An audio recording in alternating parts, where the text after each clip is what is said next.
슈카입니다. 이번 영상은 너무나 이제 가슴 아픈 이야기입니다. 나는 우리나라 공무원들 일하는 방식이 너무나 마음에 안 듭니다.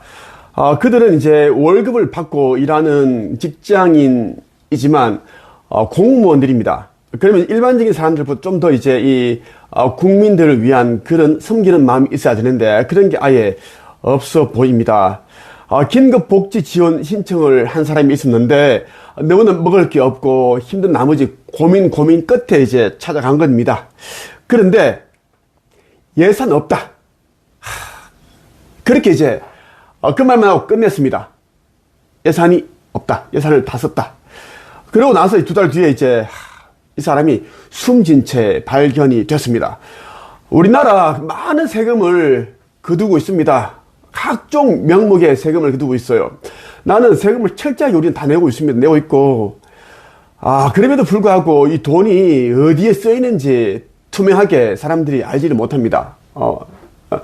투명하게 알지 못한다는 말은 무엇인가 하면, 정말 써야 할 때 돈이 쓰이지 않고, 불필요한 곳에 돈이 다 쓰여지고 있습니다.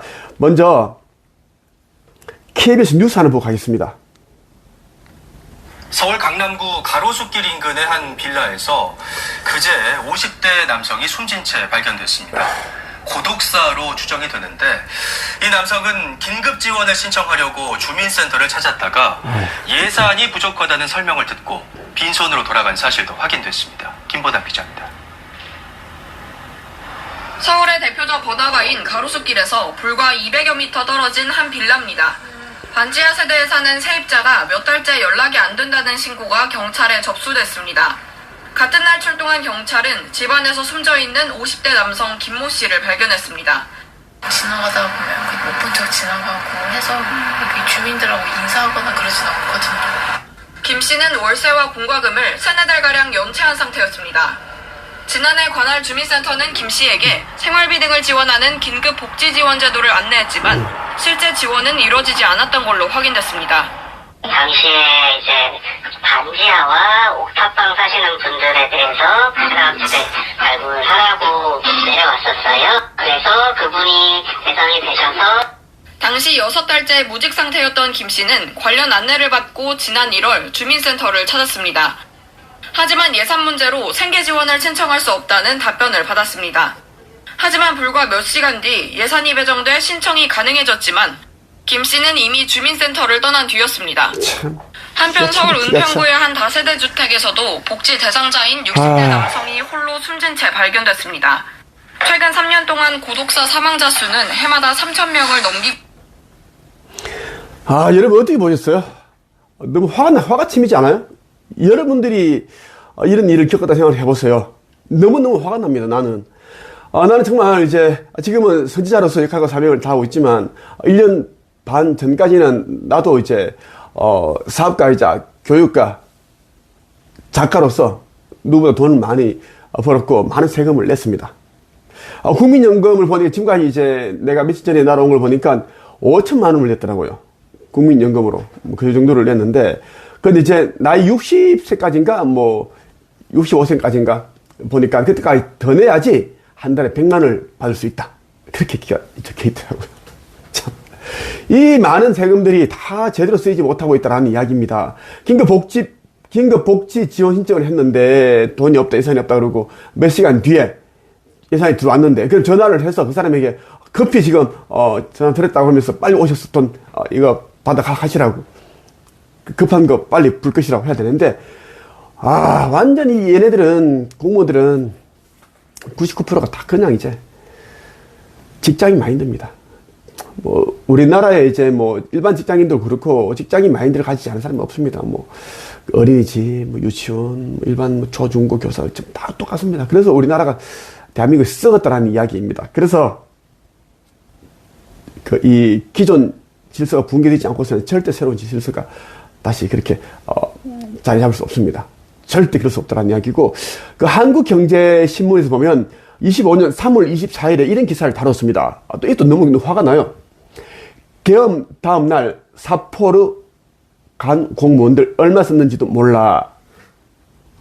국가 비상에도 외유성 출장 계속. 보고서에는 관광 코스만 사진 허탕이 찍고 소요 예산도 모르고 예산 문서 없다. 큰일 났습니다.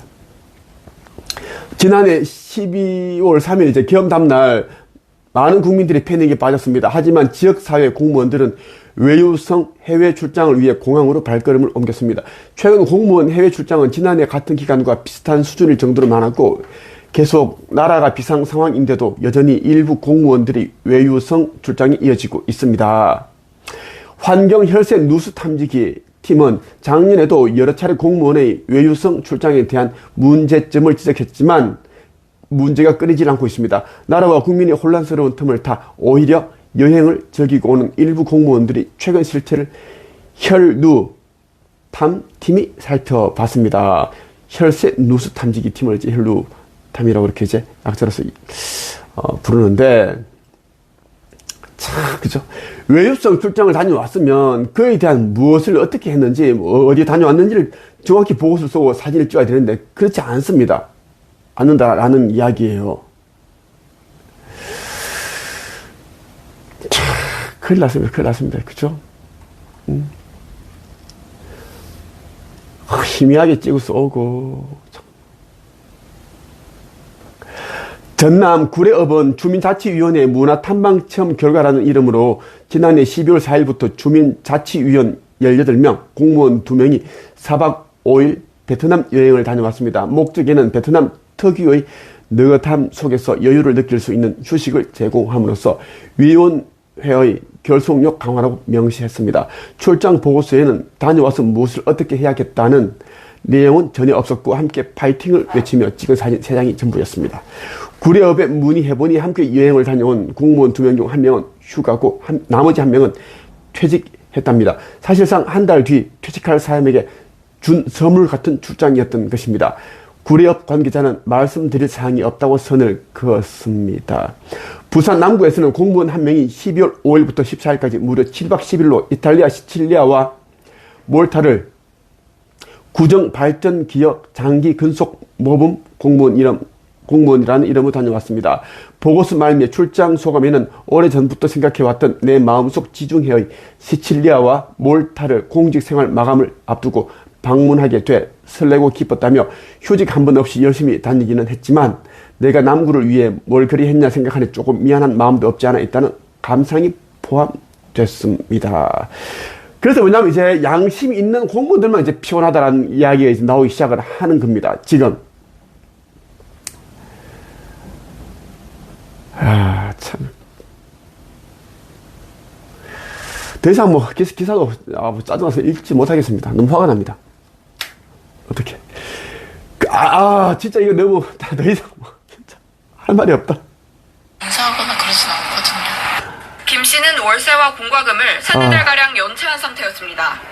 지난해 관할 주민센터는 김 씨에게 생활비 등을 지원하는 긴급 복지 지원 제도를 안내했지만 실제 지원은 이루어지지 않았던 걸로 확인됐습니다.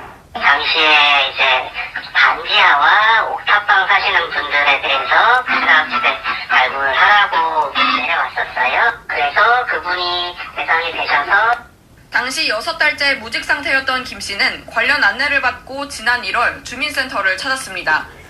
하지만 예산 문제로 생계 지원을 신청할 수 없다는 답변을 받았습니다.